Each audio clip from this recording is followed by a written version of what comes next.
This is the Aftermarket Radio Network.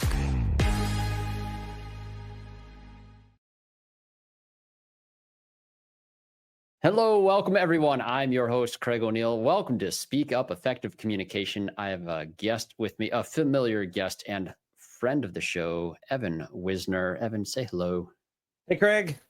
Hey, thanks for joining me and again. Everyone Evan, listening. Yeah. Evan has a story that we're going to go into today. And folks, as we are around the Halloween holiday, we figured this would be a lot of fun to talk about telling a suspenseful or intriguing story, challenge our perspectives on this a little bit, but understand some of the method of storytelling that makes it fun, that makes it engaging, that makes it us lean in, want to listen to this. And sometimes for those of us who like to get a little scared, allow yourself that suspension of belief or embrace the scenario being described and to have real suspense. Before we jump in, let's take a moment and thank our sponsors for making this all possible. Looking to take your shop to the next level of quality service, team culture, and overall profitability? At the Institute, we provide personalized coaching that aligns with your goals of financial stability, excellent customer service, and employee satisfaction. Our priority is helping you establish significant and sustainable progress. We work with you to create strategies that reduce the stress of running your business, improve your quality and performance, and optimize your profitability. Experience the benefits of professional coaching by visiting wearetheinstitute.com/business-assessment. Hey friends, as you know, I'm a proud member of the AutoFlow team, and let me tell you, we've changed how business is done for auto shops everywhere. We support your client experience before, during, and after the work is done. Imagine this. Timely updates sent directly to your clients, branded digital vehicle inspections, and seamless communication from start to finish. That's why shops love AutoFlow. And hey, with those 5-star reviews rolling in, you'll wonder how you ever managed without us. Take an important next step and take your auto shop to the next level. Visit www.autoflow.com. Get on board with an AutoFlow trial. Are you ready to meet your perfect auto repair shop management software partner? Well, say farewell to the days of transactional relationships and hello to a true partnership that elevates your business. The #1 all-in-one solution is AutoLeap. You're not just getting software, you're gaining a dedicated ally committed to your success. AutoLeap will help you sell more, save time, and delight your customers at every turn. From scheduling appointments to creating estimates, generating invoices, managing technicians, and seamlessly syncing with QuickBooks to keep your records updated, experience the difference a true partnership makes. Visit Autoleap.com and book a demo today. Autoleap, your trusted partner for success. Want to see your auto repair shop thrive? Are you looking to drive more customers to your auto repair shop? Let ShopDog Marketing be your guide. Our customer-first approach, combined with AI-driven creative content, ensures top rankings. Dominate mobile-first and voice search with our specialized expertise. Reach out to ShopDog Marketing today and start growing your business. Don't miss out on this chance to boost your business. Visit shopdogmarketing.com. Inbound has exclusively served independent auto repair shops with expert communication solutions for years. Our robust VoIP platform ensures you stay connected while our industry-leading AI analytics take your business to the next level. We provide the tools you need to understand your customers and optimize every interaction. Choose Inbound for proven expertise and unmatched innovation. Visit callinbound.com and discover the difference we can make. All right, we are back, and we are here with Evan Wisner. Now, Evan, before we jump into this story you have for us, you and your brother both share something of a passion for telling stories, yes? Yes, but I would honestly say my brother, when it comes to telling, especially scary stories, is way better. He's just got a gift for it. Well, I think that's going to say a lot about your brother, because when we heard you tell a scary story the other day in our home club at Grand Rapids Toastmasters, I think everyone was really enjoying themselves hearing what you had to say. So give yourself some credit, man. Well, thank you. I'm trying. There's a few things that we're going to talk about that go into making a great story. I don't know how all of our listeners feel, but I'm one of those people that when I have a story to tell, I struggle sometimes to focus on things at a pace and in a way that keep people on the edge of their seats. If you're sitting around that campfire and you want to be really effective, I think Evan is the guy that's going to give you some examples here that you'll like. And I think we're going to have some fun doing this. So Evan, let's set the stage a little bit for this story that you have.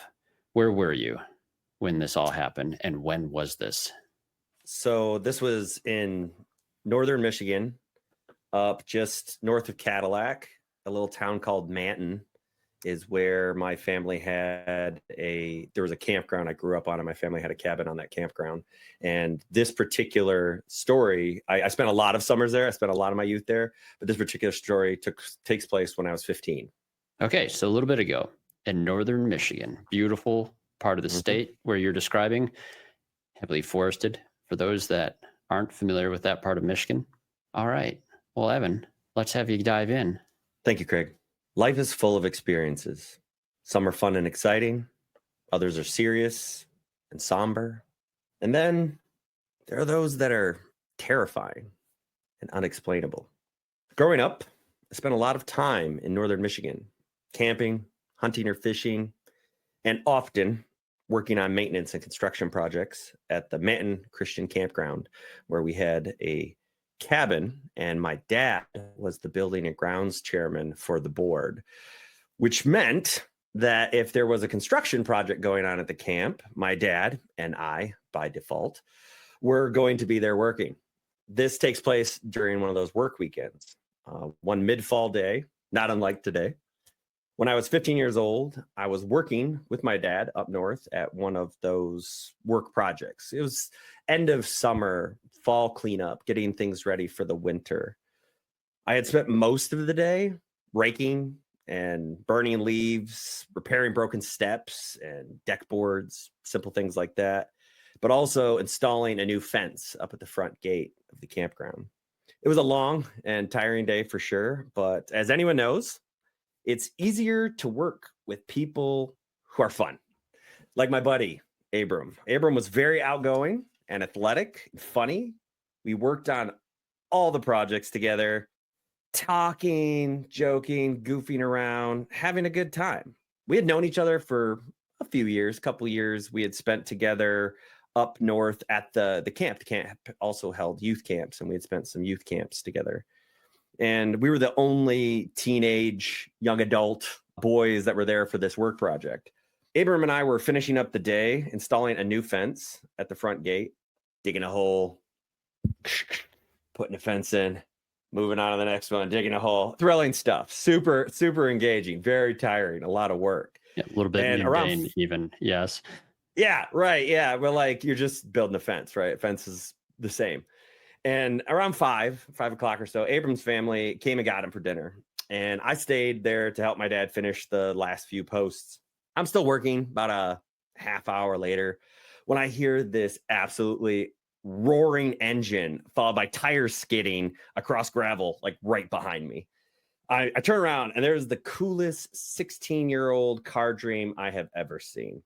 Abram is grinning like a Cheshire cat, hopping down out of a black Wrangler Jeep, stripped down, no doors, no roof, huge mudding tires on a lifted suspension with a full roll cage, including an entire set of multi-directional KC running lights and 5-point racing harnesses in the seats. Abram was 16 and had his license and had just made the coolest entrance I had ever seen. "Hey man," Abram said, loud enough so that my dad could hear him. "Want to go two-tracking back in the state lands?" I turned to my dad, trying to play it cool, but honestly, I knew my face was like, "Come on, let's go," But my face definitely gave it away, and my dad's like, "You gonna help finish this tomorrow?" He looked at both of us, and so like me and Abram are kind of nodding, like, yeah, no, we'll help tomorrow, but we were already like halfway in the Jeep by this point. And I think about that a lot to this day, that what would have happened if instead of going with Abram, if we had just stayed and finished that fence? It toys with me sometimes. This is the question then for the dilemma. What would have happened if you I hadn't stayed gone and finished the fence? I was already getting in the passenger seat before my dad had finished talking. He was saying something about like, be safe, something reckless, but I couldn't hear him over the sound of this awesome Dad engine. will say this. Yeah, right. Dad stuff. And so we peeled out, kicking up gravel, took off. We were off and I was stoked. This thing was meant to go wild. We drove off, strapping into our 5-point harnesses on the 15-minute drive to the state recreation area. And it was down the road. It was just like one road. You take the highway, you go straight to it. And there's a little turn off and you go down in. And you follow a winding road and there's a campground and lots of trails. And the campground sits up the base of a lake. The weather was perfect. Cool, in the wind, but not cold yet. It was a lot like today, sunny and breezy. The wind whipped us as we were like rocking out to The Offspring and Godsmack like rebellious Christian kids. Colors flying by. It was amazing. The recreation area, as I said, had this short dirt road and went back into a small campground around a lake. So when we drove up, we were like slowing down, like, all right, looking for campers. It was empty. There's nobody in this campground. We're like, oh, awesome. So we followed around the edge of the lake and it opens up and there's just miles and miles of trails that crisscross through this state area. We just tore into it, man. We were flying through there, whip around the corners, 2-tracking, mudding, going absolutely crazy. It was a freaking blast. Yeah. We were whipping around the woods. Still black. I'm guessing this Jeep was starting to look a little bit dirty at this point. Yeah, it was dirty. I mean, like it was a dry day, so like it wasn't nice. Super muddy. Good. It was definitely getting wonderful dirty. trails. Mudding might have been a creative take on that. more just dirty. And, got it. We're skidding around trees. We're sliding around the curves. We're dodging everything. We're blaring rock music. We were out there for like an hour. And then it was like starting to get dark. And I'm like, should we go back soon? I asked Abram and he just grinned at me, reached down, flipped a switch on the dash. And those KC lights lit up the woods like Friday Night Football. It was awesome. He's like, hell no, we're going to keep going. And he just took off, man. And we're just hitting every turn we possibly can. I was thrilled, ecstatic. At some point, a little bit after that, we skidded to a stop. It was getting significantly darker now. And Abram points at the gas gauge. He's like, yeah, we better head back fairly soon. There's less than a quarter tank left. So Abram kind of figure it out like, oh, that way's west and take off to what we believed was west toward the highway. And we were going slower in the dark, still having fun, but we're pretty much just like, all right, we got to find our way out of here now. And that's when things started getting strange. It's like when we slowed down and we were on our way out. We were having a real hard time, like finding our path, like finding where we came in, because this thing's got giant tires. So we're assuming we're going to see like our tracks, like where we've come through the area and like crisscross, then we can kind of follow it back. But we're like driving back in there. We can't find anything. We haven't seen any of our tracks or any of the areas that we've already crossed. It was more of a, where are we sort of feeling had kind of set in, even though we're like having fun. We don't really know. This is all before GPS and any other right. But also we're like, whatever, we're 16. We know everything. We can definitely, solve this and get ourselves out of here. There's in no way are we in trouble because you're 16. We know everything. We keep seeing things moving in the woods. And like, we had to slow down a couple of times because we spooked a couple of deer, how it is in northern Michigan. Sure. But then like 15 minutes pass, then like 30 minutes pass, and we're still in the woods. It's full dark, but not like the normal dark, the dark of being in the woods. And anybody who's ever spent time in northern Michigan knows exactly what I'm talking about, where it feels almost heavier. The trees block out even the stars and the moon. The darkness presses in on you.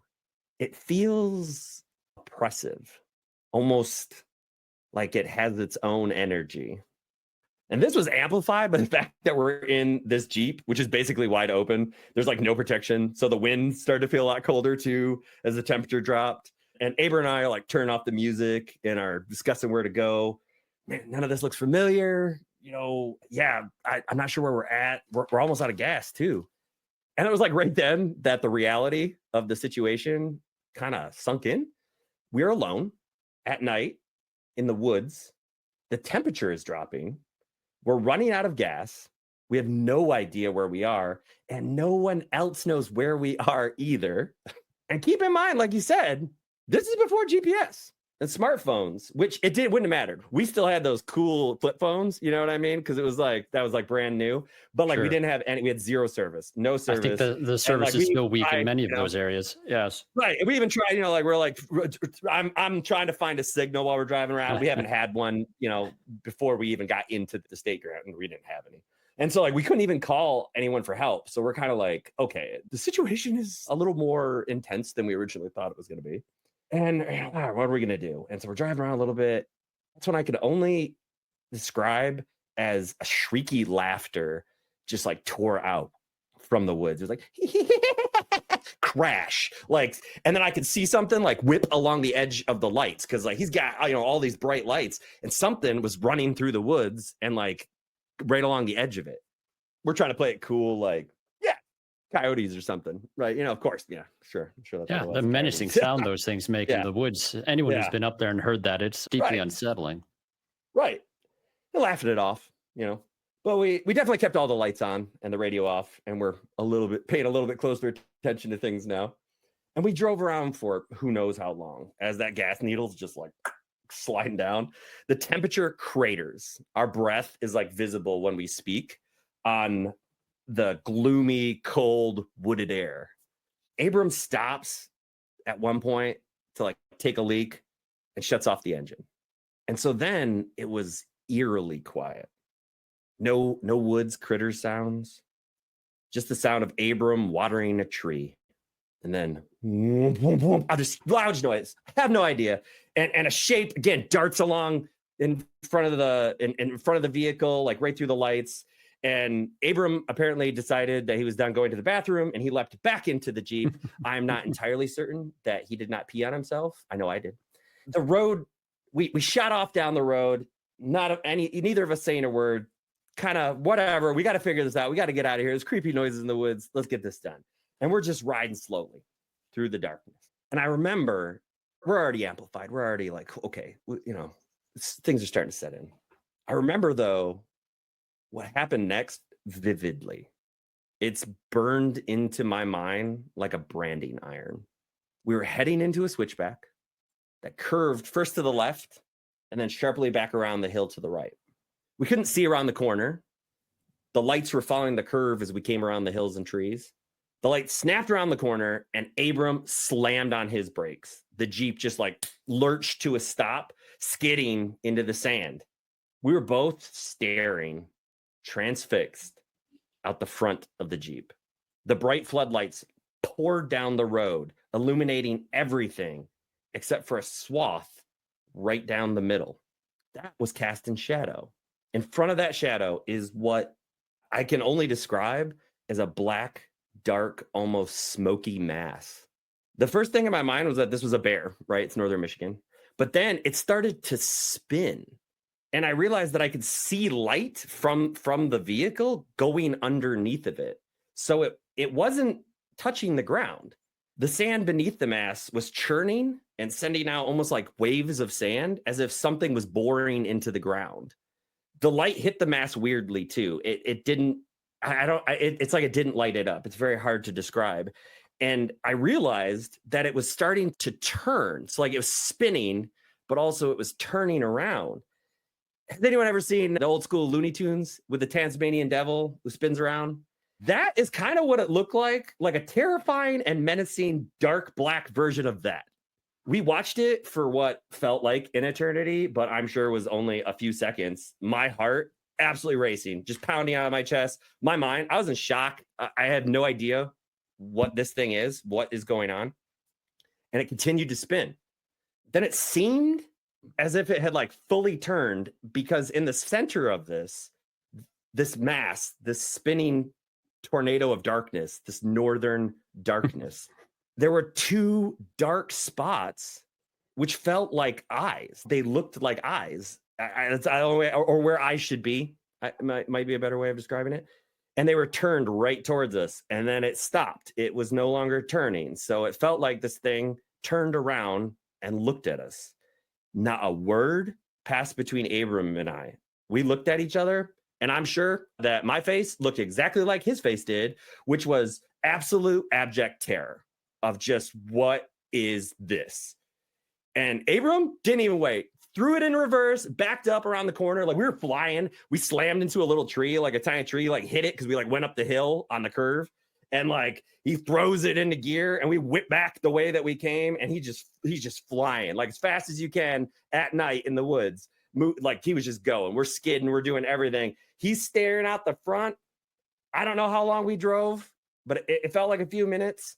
I was staring out the back, just watching the darkness swallow the road and expecting something to come like bursting out of it at any second. And all of a sudden, we miraculously shot out of a trail onto the road that leads into the campground. Like we've been driving around lost for like all of this time. And all of a sudden, bam, there it is. We're like on the road and he skidded into that road. He was driving it like he stole it. We slid into that road and he took off back towards the highway. We skidded onto the highway. We drove as fast as we possibly could back to camp. You want to know what the conversation was like? Yeah. What did you say? Did you see? Yeah. What was, I don't know. That was pretty much the entire conversation the whole way back. For the words of just like, what did we just experience? What did we just see? Not much real conversation. We discussed it and we're like, okay, do we tell anyone? And we agreed that we're not going to tell anyone because we figured no one is going to believe us. As we pulled in, I realized that my dad had finished the fence at the front gate. We weren't going to have to get up in the morning and knock out this fence. And so we're like, okay, cool. Like we could go to bed, try and sleep. I don't know if we're going to be able to, and, like regroup. So we went to our separate cabins. Abrams was on the other side of the campground and it's a fairly large campground. And I went to mine and I laid down. I remember I just thought about it, like this entire thing just playing over in my head. And I finally at some point fell into a fitful sleep, woke up. It was later in the day, right? Didn't have to get up and go build that fence. So I'm getting up, I'm getting around and I'm like, all right, well, I got to go talk to Abram. We got to discuss what happened. I get over to where Abram's family is and they're gone. Abram's gone. His family's gone. They had already left. I never saw Abram again after that day. That was the last time I ever saw him. There's a lot of crazy, creepy, weird, terrifying things in the world. But that night in northern Michigan haunts me to this day. Thank you.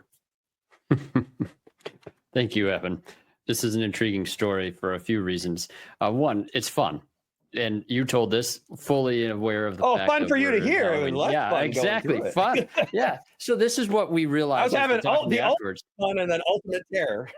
No, so that's exactly it. When you tell a story like this, everyone thinks, okay, we wrote this story for fun. But then you add the added context to this. And this is where I think that it's really interesting because this is where fiction and nonfiction blurs, but it blurs not just for the audience listening to the story, which is a fun part of any story, but for you, it's a blurred memory and you have no one to collaborate with conveniently, I'll add.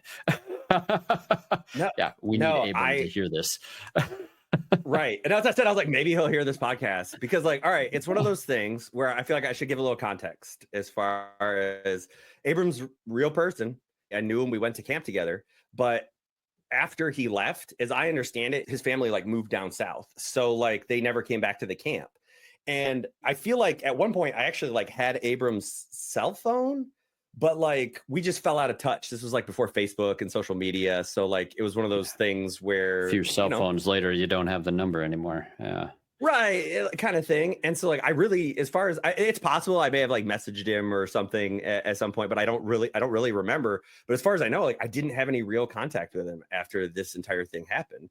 I don't even remember Abram's last name. That should tell you like, part of it was like, okay, I made this up. This is in my head. Like, this is totally fake. I'm gaslighting myself. I made Abram up. You know what I mean? I'm like, did I dream this? Like, I didn't know. And then he was gone. So like, I have this crazy experience and I now also have no one who can verify it. So like, I didn't tell anybody for like a long, long time about this experience.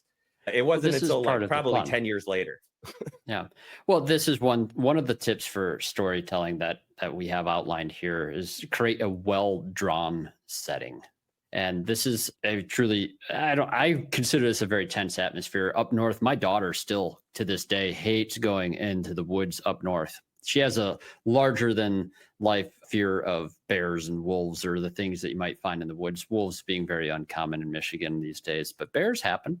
Yeah. They're black bears. It's not like the big brown bears out west or anything. It's not a very scary woods. For the people who like to go dispersal camping, very accessible environment, typically an enjoyable place to go if you want peace. But this was a little different. And I love this because your story began, and I was, as you were first telling the story of the Toastmaster Cups, okay, cool. Camp setting, perfect, scary story world. This fits along with most of those things. And then, of course, the teenagers being the main characters in this. But this is your perspective of yourself back then. And I assume a real Jeep. Oh, yeah. That was the thing, is like, this was cool. This was like the epitome of cool back in the day. And I was like, it wasn't really a like car. It was like an ORV, right? You know, like he had this thing to go do this stuff. If I remember, I don't think it was like his. I think it was his parents, you know, but like his parents had money, and so they got it for him, kind of thing, right? Yeah. I don't know many kids who work part-time at a camp that can afford a nice decked out Jeep. Yeah, I remember his parents had a couple of nice vehicles up there. So as we're called, like, you know, they had money. And then could sound mean, but the use of an unreliable narrator. I think we just took you and we set you aside on this a little bit, and you recognize yourself like, hey, 16, foggy memory. Who knows if I remember this right? There's a little bit of shakiness to that, but that's one of the ingredients to this story that makes it fun. Well, and as you and I have discussed, like when I first gave this, is that the story is as accurate as I can, but I definitely took some creative license with like, what did we say to each other? Like Sure. You know, it's 22 years ago. Who knows? I don't remember exactly what music we were listening to. I assumed it would have been like the Offspring or Godsmack or something. and all classics. You know, and we definitely heard stuff going through the woods, but I felt like including it in more of a creepy way kind of like helped the story, because for all intents and purposes, it was just like, okay, yeah, we're a little lost, but we still kind of figured like we were gonna get out of there when we saw this thing. And then we're like, nah, there was no, like, that was the only thing we could think of, is like, we got to leave the woods as fast as possible. The area where we went, I had been before. I had spent time out in those trails, camping, fishing. Like I had done stuff out there, like very popular event out there. Those ORV trails are all over the place. Oh yeah, but like we had each like dated girls from camp, and like, you know, we're gonna go down to the state area and like hang out in the woods, you know, be cool guys, you know. So like this area wasn't like entirely unfamiliar, and it was a few years before I did, but I've gone back there. I've gone back and like tried to find it, but like trying to find a random turn in the road in the middle of like miles of trails in northern Michigan is like a needle in a haystack kind of situation anyway. Yeah. I did, but I never saw anything again. I couldn't figure out where we were, how we got there. I tried. No, and I guess looking for the cross between Wile E. Coyote and the Tasmanian Devil, which has got to be what it was. A Tasmanian Devil in northern Michigan, I'm sure. And like I've thought about this for years, like what it could have actually been. And I feel like I should say this right off the bat, is that like I consider myself an incredibly open-minded person. I'm open-minded to things that we do not fully understand, that individuals and people may experience for themselves that other people may not ever experience or be able to experience, as far as the paranormal or the supernatural, or just things that we haven't yet been able to figure out an explanation for.